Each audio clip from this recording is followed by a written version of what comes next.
I think this book is so important, and I can't wait to hear from you. So Thank you. Well, thank you. Yeah. So I was asked by Hunter to share my testimony with you guys, which that's what this book is. It's a survival story, but it's also my testimony because that was the day that I met God for the first time. And when I say God, I mean Jesus, because I believed in God. I was living in China and I was calling myself a Buddhist or Taoist. I didn't really know. And I was very much divided because I wanted to believe in God. I did believe in God, but at the same time, I just had so many questions and doubts. There's this verse on Mark that says, "I believe, help my unbelief," and that was me. I believe, but I had so many doubts.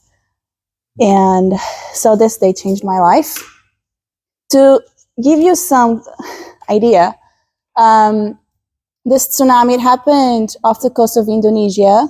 I was vacationing in Thailand with my parents, and we were at the beach when the wave struck. This tsunami is the largest in history. The earthquake that originated it, it's so strong. It was between 9.1 and 9.3 in the Richter scale. It's compared to several atomic bombs, just the energy that was released, or the entire US energy consumption for 370 years, according to the internet. So it's just the strongest thing. And it was far away from land that you couldn't feel the earth shake. Animals did feel it. Animals fled, I'm told. But people didn't feel anything, and no one knew what it meant when the water disappeared, especially the foreigners. When you get to the beach and there's no water, you don't know that that's not a low tide or something. You just don't know. So it's just a lot of things, everything that could go wrong went wrong that day. And in the end, 230,000 people died, including my parents, and just millions lost everything because it just completely destroyed the whole coastal area of Indonesia, Thailand, Sumatra, south of India, even South Africa. They had some waves, and it was even felt in Alaska and Mexico, according to the internet, of course.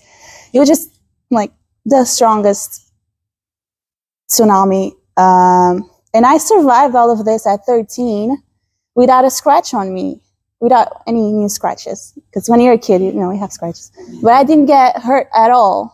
And that's a miracle itself. I couldn't have done it. It really was God. And I'm going to be sharing some things that happened that day. And I want you to keep in mind that I wasn't raised Christian. I had two versions of Jesus. One was from my father, who was raised Catholic, and he absolutely hated the church. And I do mean hated the church. Every day he would just blaspheme the Catholic Church and God, and sometimes Jesus along with that. And it's interesting looking back at and remembering how I would tell him, hey, don't blame Jesus for the church's corruption. It's like, where did that come from? Out of the mouth of babes sometimes. And then from my mother's side, Jesus was just a really good man, a good teacher, and that was ahead of his time. And in the end, he was killed for it. So it was more a human perspective. So when things happened, it took me years to just accept it. It took me years to realize, no, it's not all in my head. I didn't imagine this. I didn't hallucinate this. It really did happen. It really was Jesus. And it just took me another 13 years to finally just accept what would be obvious for any Christian at that point. Right after the tsunami, I struggled a lot adapting to my new life, and to the point where I wished I had died. So I got to a really dark place for years. But there were a few things that happened on that tsunami day that always brought me back. And that's the things that I want to share with you guys here, because a lot happened. That's why I wrote the book, so I could just say all of it. But there's 3 key moments, perhaps 4 moments, that I thought would be important to share. And the first one, I want to start at what was the most fearful moment of the whole adventure. It wasn't when we got to the beach and there was no water, because we didn't know what that meant. It wasn't when the water was coming and it didn't stop, because there was just no time to think about what was happening. You're just focused on running away and saving yourself. I wasn't scared when I was swept by my feet and was underwater trying to reach the surface, because still living under that instinct survival mode, and I don't really have emotions. It's everything just very logical. This is what I have to do type of mentality, which is good. When I got scared is when I suddenly find myself mid-air, and I'm very confused because I got used to being in the water, and then suddenly I could see my legs, and I didn't understand why I was looking at my legs until I looked down and I realized that I was thrown out off of a precipice and I was falling down. And unlike the movies, there was nothing for me to hold on to. And in that moment, because there's nothing I can do, fear took over. And for the first time, I'm afraid. I'm terrified. I'm screaming at the top of my lungs the whole way down. And my own voice and scream sounds almost foreigner, because I never heard that. And it was coming, that sound was coming out of me. It was just very strange. And it made me even more afraid. So my own fear was feeding my fear. And it's like I was inside a bubble of fear, to the point where when I hit the water, I didn't feel a thing. I don't know if it hurt my body, because I didn't feel it. But being underwater again, it kind of snapped me out of it. And I woke up and I returned to myself. And I realized the grave mistake that I made. I was screaming the whole way down. And I was underwater again. And I had no air in my lungs. And right then and there, I realized this is a lesson for life. Never let fear inside, not even for a second, for no reason, because no matter how bad your situation is, if you let fear inside, it's going to make things worse. But, my mind switches to action, and I'm swimming for an eternity. And I start to feel pain, especially in my chest, but all over my body. And just as time goes by, the pain keeps increasing to the point where I can feel every muscle fiber and then every cell. I can feel it. I can feel them working and giving everything they have and they don't have anymore just to keep me alive. And I just thought, wow, my body is amazing.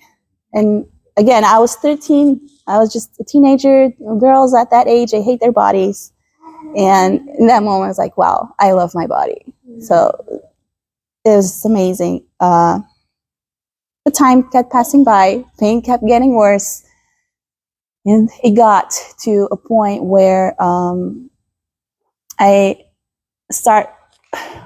don't know if it was me or if the memories were brought up because I had this presence with me, helping me, guiding me throughout the whole time that I'm trying to survive.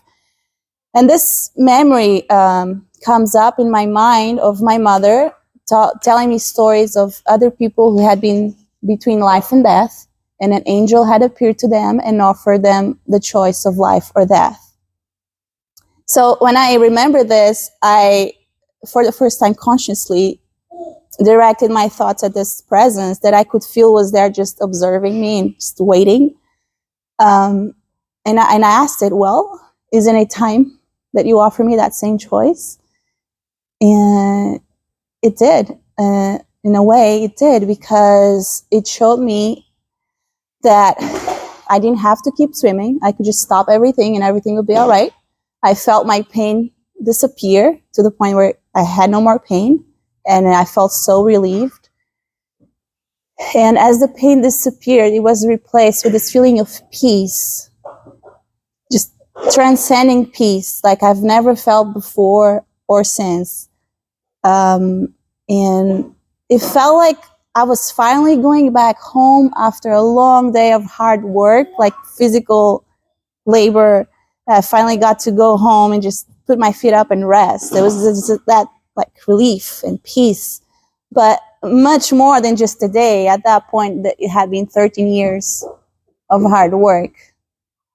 Or I could live, this presence told me. But there was no feelings, no emotions, no images of what life would be or could be. Just really nothing to push me towards life, except that now, because of that, it was just this big unknown. There I was dying. I seemed to know everything that I needed to know about death, and it was good, so I didn't have to fear it. But then life was just such a mystery. Naturally, I looked at what my life had been up until that point, and I realized it all revolved around school and just going to school, going back home, doing my homework, and go back to school, just nothing else. And I wanted my life to mean something. So, and then another thing I wanted out of life, I wanted to know true love. I just thought it was a key human experience that one should know true love. So I chose life because I knew that life was my only chance at experiencing those things. And so I said to this presence, I choose life. And as soon as I told it, I reached the surface. Like in that instant, I reached the surface. And I'm never brought back down because it had happened before where I had reached the surface before the precipice, and I was always dragged back down. And this time I wasn't dragged back down. I remained at the surface, and things just started working out in my favor, let's say. I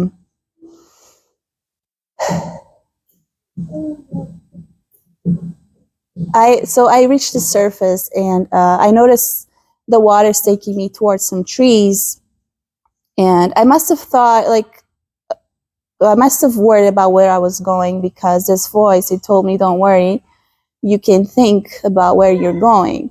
Just think left, right, and the currents will take you there. And this is something that I thought, oh, well, I must have hallucinated this, because the waters, they changed in front of me with just my thoughts. And like, this must have been I must have hallucinated this. And I was so exhausted that I told this voice, I'm too tired. I'm just going to put in autopilot. Like, you take the controls. And I passed out. Next thing I know, I'm being shaken by my shoulders. Like, wake up, it tells me. And it feels like a real person holding me by the shoulders, keeping me on the surface. That it's this presence that's keeping me at the surface, because otherwise I'll be dragged down and drown, especially being passed out. But there's no one there, and I know it's this voice in my head that's holding me and just tells me, wake up. It tells me, call out for God, and then disappears. I feel it gone. It's gone, and I'm truly alone for the first time in my life. And I realized that this presence had always been with me, because now that it was gone, I could feel the void, and the void told me it had always been with me until now. And he left me with that, I don't know what to call it. It's not command or instruction or advice. Call out for God. And I was so resistant. I looked around me to make sure I was alone, to make sure no one was there that could hear me call out for God. But I do, because I tell myself, well, what do I have to lose at this point? If this voice has guided you through this whole time, never led you astray, gave you life, or helped you give you life. If he tells you to call out for God, you call out for God. So I did. I called out for God. And as I'm calling out for him, I feel the emotion in my own voice, and part of me is surprised and like goes like, wow, I really mean this. I really do want God to help me. And I asked it, save me, which I didn't even know what I was saying. And before I start getting emotional, my voice is like shaking. Before I can say anything else, and before the tears that are forming in my eyes can fall down, I look to my left, and there's this cable between two trees that is like being highlighted. It's like it's almost shining. It's being highlighted to me. It's at the perfect distance and height for me to grab onto and hold on. As soon as I set my eyes on this wire, the word salvation speaks in my mind. And of course, at the time, I thought it was like physical salvation. I didn't realize the meaning of it until I heard the gospel for the first time. Salvation. And as I'm reaching out for this lifeline, I feel arms getting inside my arms to give me strength to hold on. And I just remember being so in awe of my own hands, how strong they looked. And after I had time to think about that, I realized those arms, they belong to my mother. Not God, it was my mother. And that told me that she had passed away, because that was the only way that she could have helped me in that way, was if she had died. And in thinking about that throughout the years, I've realized that it was a blessing that God allowed that to happen, because it told me in a way that I couldn't refute that my parents had passed away. So I never had false hope that they were alive or lost, because they didn't find their bodies for 3 months. And just looking at my family, I see they had hope, of course. And I see just how much harder it was for them, because they had out false hope in the end for so long. And I never had that false hope. I feel like false hope is just one of the worst things. And God, he will never lie to you, even if it's hard. He'll never lie to you. And I do feel like that was his way of showing me that my parents were gone.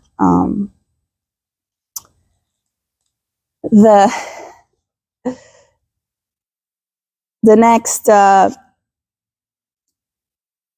moment that I want to share with you today is perhaps the most impactful and most life-changing moment. And maybe you're wondering, like, what could be even more than that?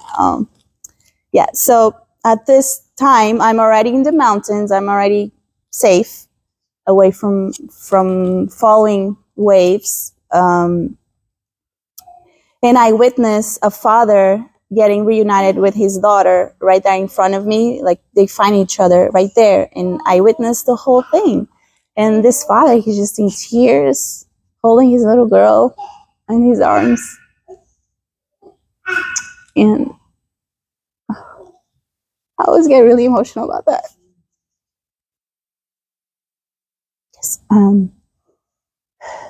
Just put yourself in the father's shoes. You know, he thought he lost her, and then there she is.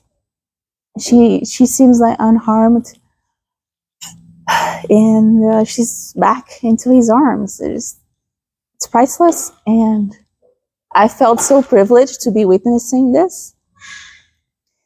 And that moment made all the pain and suffering I had just experienced worth it. My choice to live was worth it just because of that. And this is a moment I return to a lot throughout the years, because I had chosen life, but my experiences, they weren't matching what I wanted out of life. I chose life, but that wasn't the life that I wanted to live. And I would think back on this moment and think, well, that father and daughter, like, what I felt that day, it made it all the pain worth it. And there was a promise that someday this pain and suffering that I'm going through right now, it will be worth it too. And when I when I was witnessing that moment in the mountains of Kaulak, the father and daughter, I remember thinking also that, actually that was just so much, I would go through so much more pain and suffering if it meant that this father and daughter would remain together. It was just all about them. The universe didn't make sense unless they were together. I thought to myself, I would take upon myself all the pain and suffering of the whole world if that's what it took. And then it dawned on me. That's what Jesus did. He did that, but not just for one father and daughter, for all of us. And in that moment, I feel this. I know this is selfless love. I know that this is true love. This is the whole reason I wanted to live, was to experience true love. And there I was, experiencing it, not in the way that I imagined, but so much more true love. And it was the promise that God was keeping his promises, and he's already showing me true love. And and now I felt that love inside me too. And that was what was different. Before, I had a very good life. I was very privileged and had no problems in my 13-year-old life that I couldn't overcome.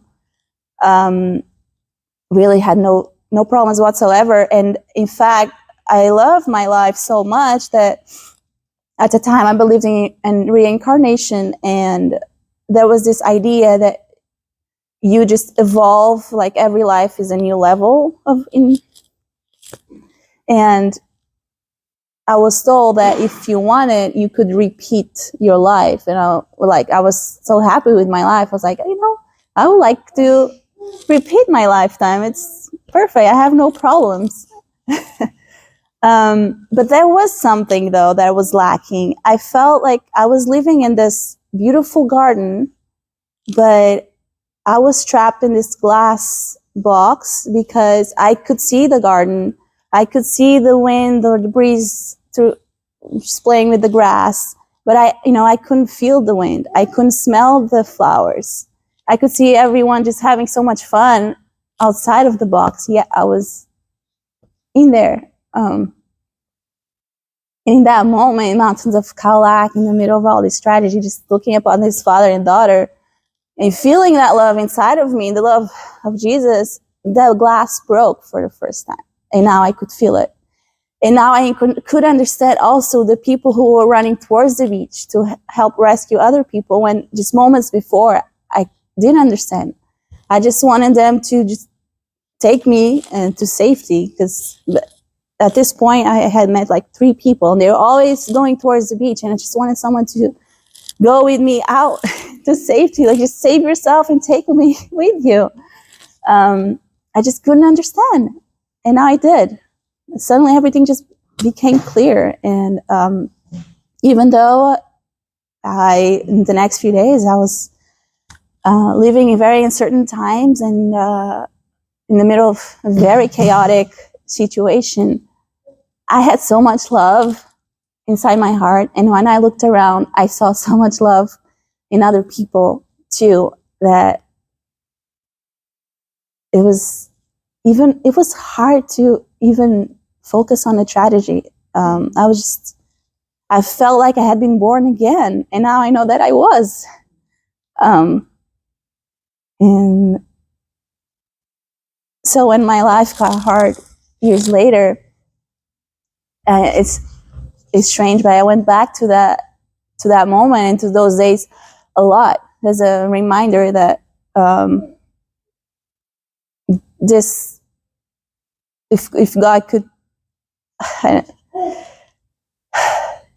if God could show me the love, then get me through that very uncertain time, he could do the same now.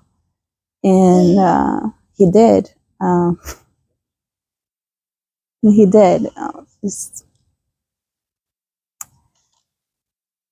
So I don't even know what to say.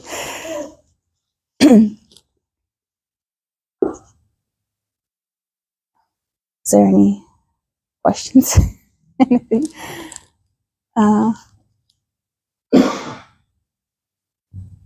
It's my hope for this book is that people who feel like they're going through a tsunami of their own, like emotional, or they feel like they're drowning, that they can have hope that God will help them out.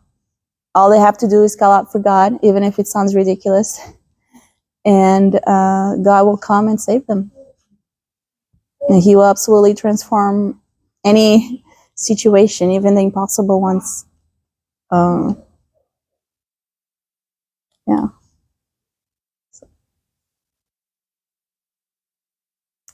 Is there anything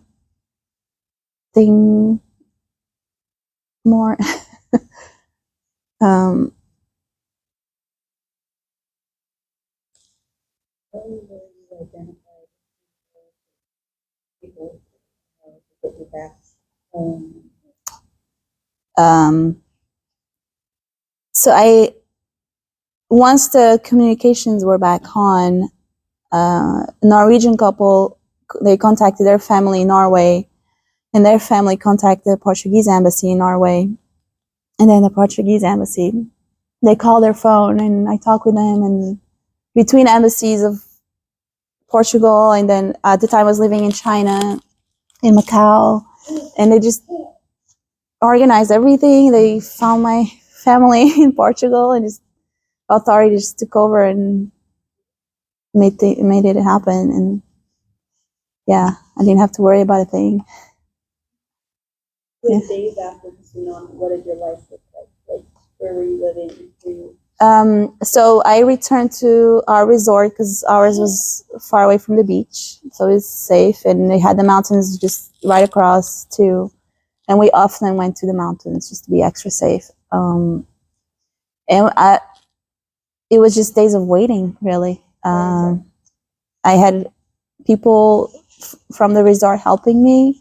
There was this woman who, like, she would go to the hospitals every day, just looking for missing people. And then when she was at the hospital, I'll be like, someone else would look after me, and just a lot of waiting, and meditate at the time. I would just wait, meditate. As all I did was meditate, and just remain in that feeling of peace. I was just so in love with life. So I just focused on that. And there was a certainty in me that I didn't need to worry about anything. Even food and water. Because we ate this happened December 26, 2004. In the morning, so for days we were eating the breakfast leftovers, and you don't really know if you're going to eat the next day or drink or anything, but I just had this voice say that I didn't need to worry about any of that, and I never lacked anything. Everything just fell into place for me.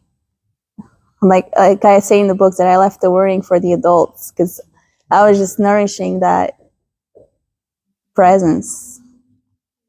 And there's something even scriptural about that, the food and the drink for the spiritual food. Yeah. The presence of the Holy Spirit. Yeah.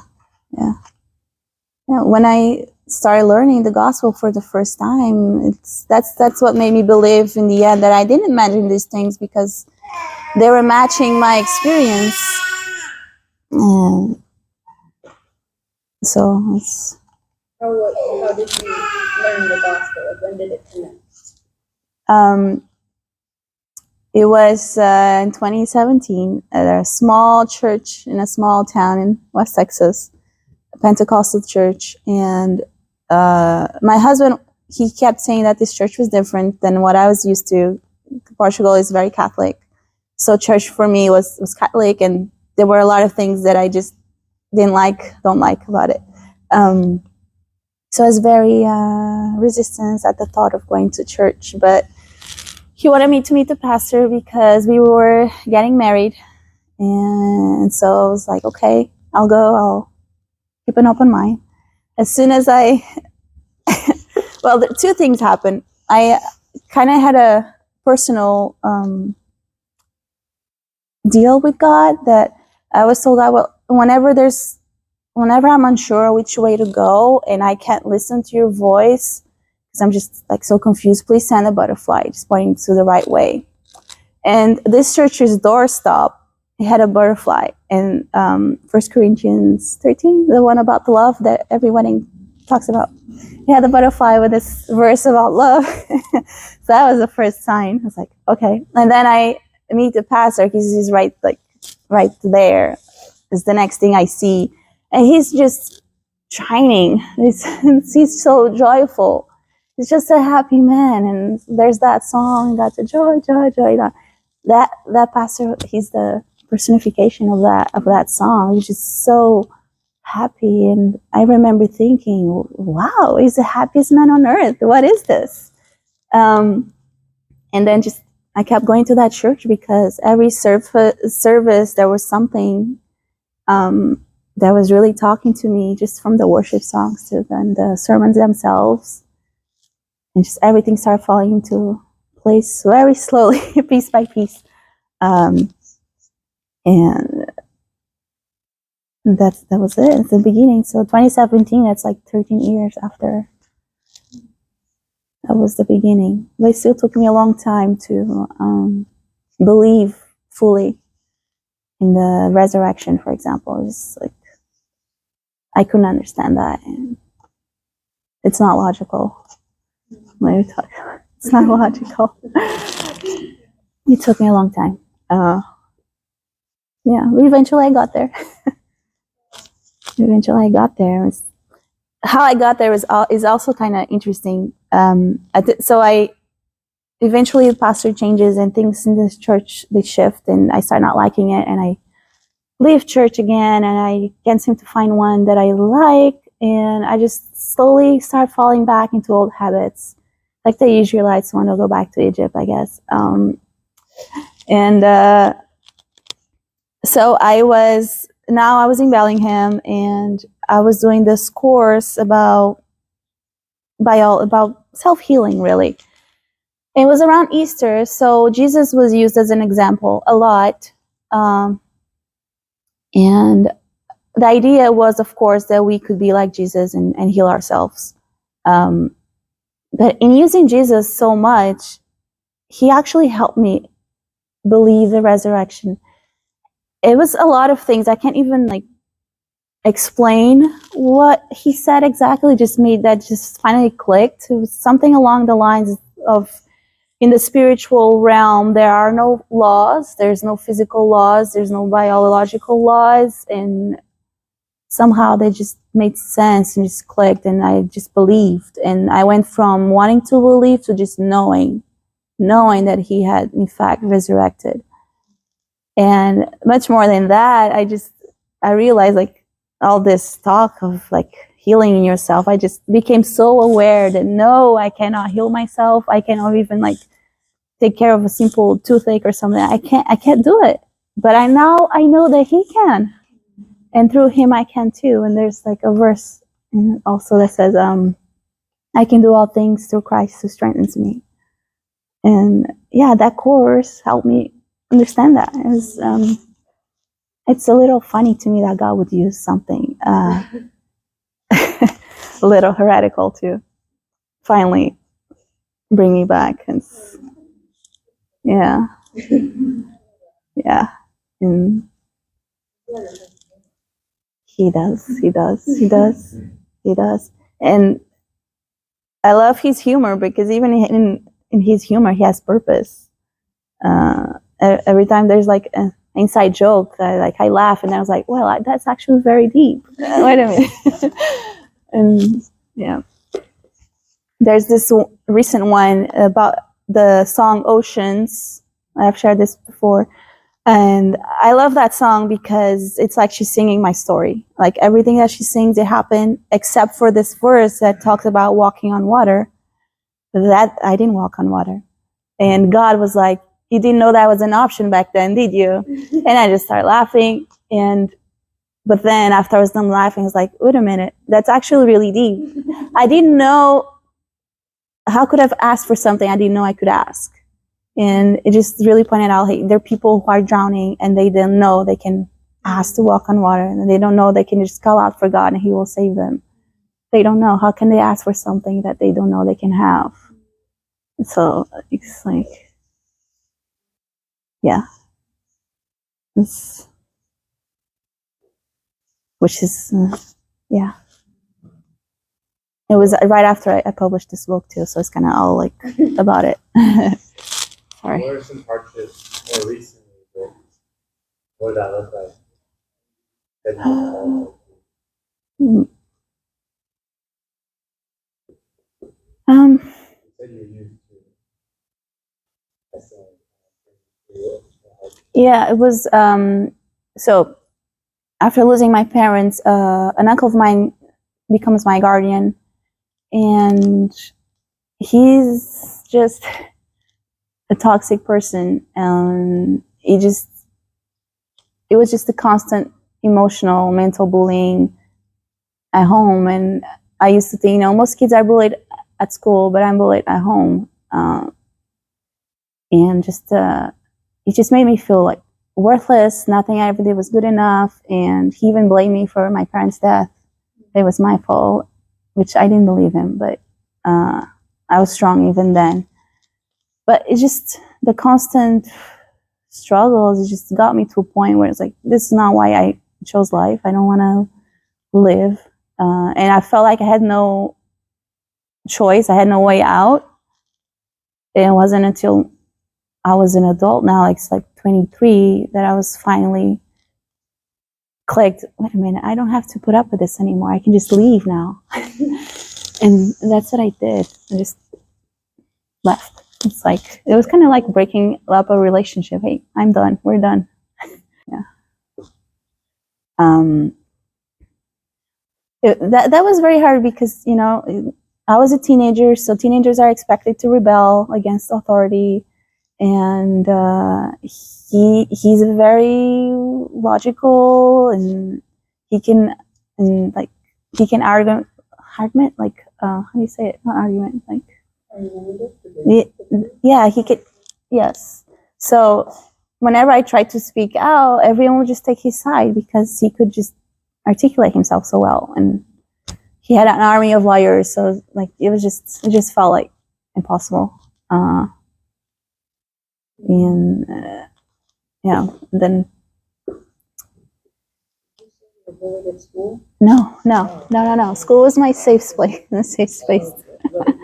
School was my safe space, like they say nowadays. Yeah. So at this point, are you like, who are you? Are you praying, or who are you like?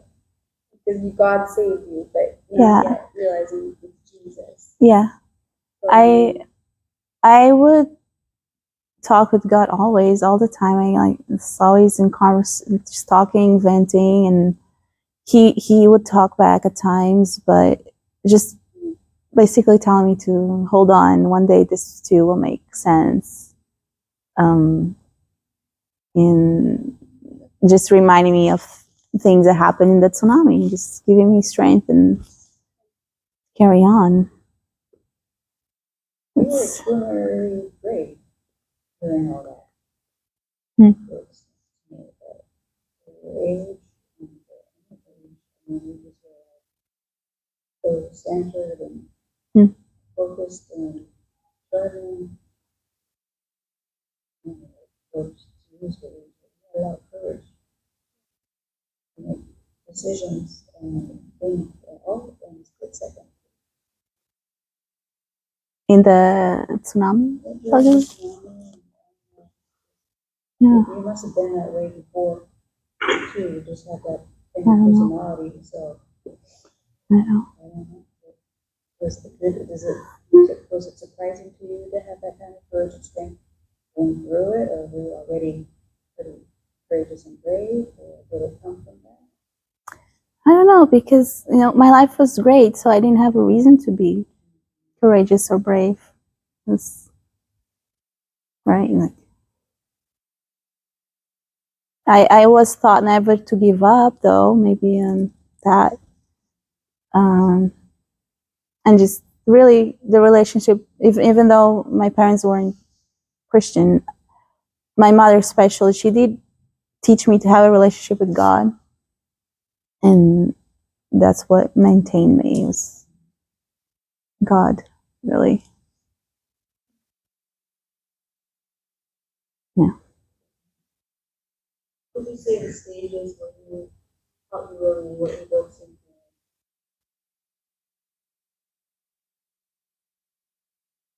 become very living, settle into life, or Yeah. very It did come later because at first I was just so happy with life. I was so happy I was alive. I was in love with everything. Everything new was just so fascinating. And now I was living in a new country, new for me. So I had a lot of new things going on, new school, new country. Everyone speaking Portuguese, not Chinese, which is very different and just like made me so happy. Chinese? No, Just the little that I knew, I already forgot. um, so it wasn't until the new wasn't new anymore that I started wanting to go back home. But I didn't have a home anymore because my parents were my home. And the differences of my home and my new home started becoming more obvious, more drastic. So it's more than their deaths, I think what I struggled with was adapting to my new reality because it wasn't what it used to be and it wasn't what I wanted it to be.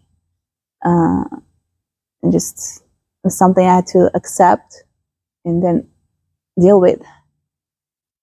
Would you say that your near-death experience Yeah. I feel like that helps your understanding their own experience. You know, Yeah. like, I don't know, I feel like if I were to know someone close to me died, like that, like my parents Yeah. died tragically, not really knowing what their experience was like in it, but you actually do know what Yeah. it's like, Yeah. and it actually was not grateful. Mm-hmm. I feel like that might have also helped reconcile Yeah. the deaths as a child. Yes. Actually understood it. Yes. Yeah. Yes. Yeah. That's it. I remember thinking, well, maybe they didn't have a choice, or maybe they chose differently than I did, or maybe their mission in life was just over because I did feel like they had taught me everything that I needed.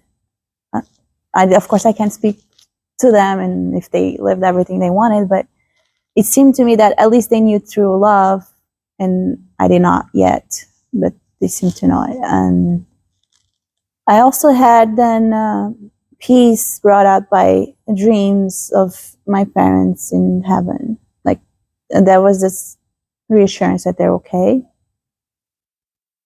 So that also helped. Yeah.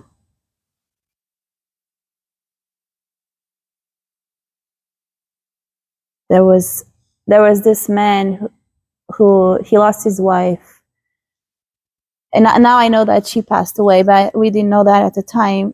And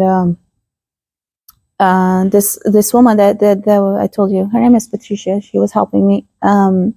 She was wanting me to tell this man my story of how I chose life because I had told her that, and to give him hope. And I remember not wanting to. Like I was like feeling this no, because maybe she didn't have that choice. Maybe she chose. I just had that feeling like just really just felt like really dark. Like I didn't want to tell him. I didn't want to give him false hope. It just felt cruel to give him false hope. And now I found out that she did pass away. So uh, I don't know. The feel just going through it doesn't necessarily give peace of mind.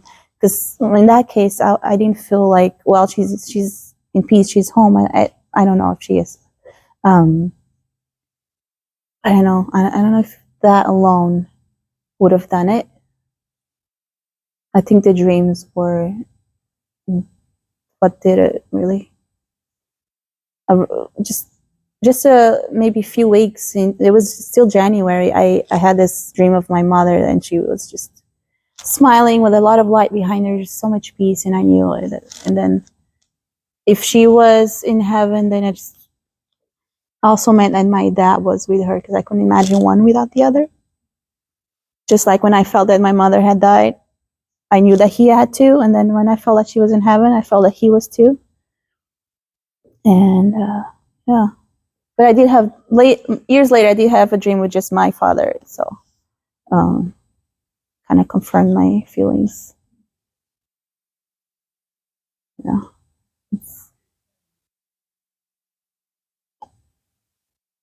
Maybe about that. So you said something about in the movie. There's a movie called The Impossible, which follows, I forgot their names now. In the movie, they're Bennetts, but that's not their real names. But it follows a family of 5 who were at the same place, Kaulak, and went through the same tsunami. And, well, spoiler alert, in the end, they're all back together. I didn't have that ending, but you know, I also didn't get hurt, and they did. So it was just very different experience. And yeah, I was very pleased that they depicted the wave correctly. And later I found out that Bellon, that's their names, Maria Bellon, they're Spanish family. She had she's the one who told him how the wave was. Like, she made sure they had that correctly, because it's not like in the other movies where it's like this huge thing, and it's not like that. Yeah, it's not like those surfing waves in Nazaré in Portugal. It's nothing like that. It just, especially at a distance, it looks like a normal wave, and then you just too close to it, it just keeps coming. And Physically when the wave was coming? Yeah. No, we're close. I was just in front of them. Yeah. Grab you and No, my dad he kept saying to go. That's all he would say, just go. And then, even after they're gone, I still hear his voice in my mind telling me to go. So it's like run for us, run. yes. Yeah. Yeah.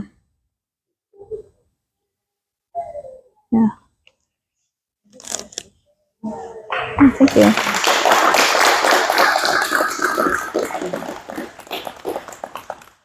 like hearing it as much as reading it. Yeah. There's things that aren't in the book that I mention here. Yeah.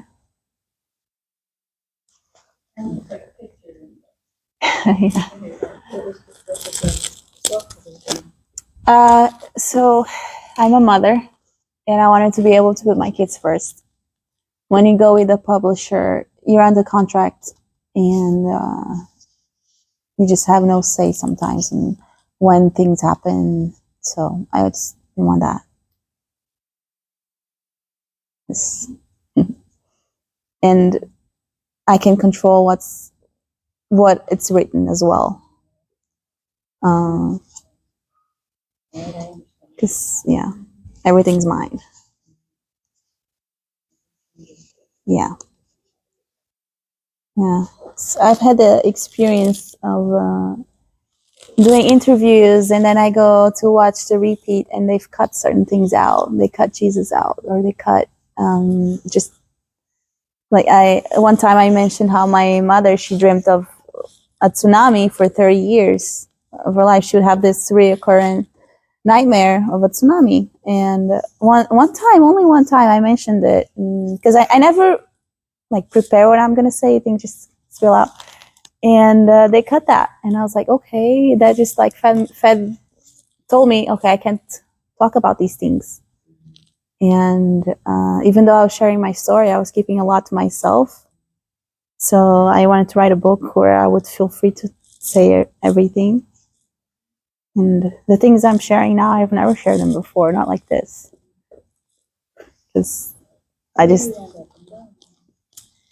that begins with me meeting my husband, and he, in Ireland. So, yeah, I was living in Portugal, he was living in Texas, and we were both in college at this point, and we both applied for a summer abroad program in Ireland. And we picked the same dates too. So just a lot of things happened that led us to meet each other. Like, and God was in that too. It really was. I remember thinking to myself, wow, someone really wants me to go to Ireland. Okay. And it's like, now I know why. Yeah. Yeah, because there was a lot of things, like we had to pick the same course, the same dates. I applied for a scholarship. I got more than I asked for, and I was like, whoa, all right. And then my brother offered to pay for the rest. It was just a lot of things. Yeah. I have an older brother. He wasn't there with us. He had I was told that our trip was booked last minute because we were supposed to go to Australia where he was studying. I was told everything was booked last minute. But then, just after the book's out, my brother tells me, oh, I was supposed to meet you guys. Of course, it's after the book's out. I was supposed to meet you guys, but I had a broken knee. I was in a lot of pain, so I didn't go. Oh, so that's that's why. Yeah. So he was lucky. Where is he now? He now is in Angola. Angola. I'm shocked at the news that happened, and how long did it take for him to find out about you and your parents? I don't know how long it took them, actually. Maybe 2 or 3 days. Wait a while. Yeah. Who would have known? The news. Yeah. So we didn't have communications for 2 or 3 days. So He lived with you and your uncle. no. So when the tsunami happened, he was 22. So he never lived with us. Yeah, he's much older. Yeah, that he was too young to take care of me too. So it's like, oh, it was different experience for him for sure. Yeah. Yeah. How old is your children or children? I have almost 5 and a 16-month-old boy and then girl. Yeah. My seeds. Yeah. Oh, thank you. Yeah. There's a verse that says, I've given you blessings and cursings, life and death, choose life, that you and your children may live. I didn't know that before, but when I made my choice, I didn't know that. But now looking back, it's like, well, yeah, that's the right choice for sure. Yeah, I'd be missing out on them if I ever gave up before. So yeah.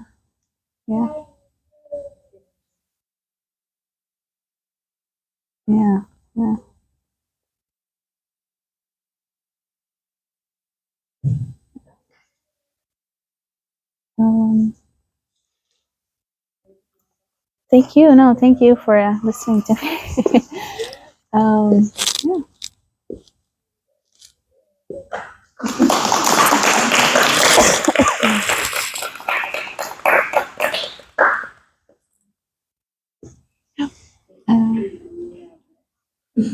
Yeah.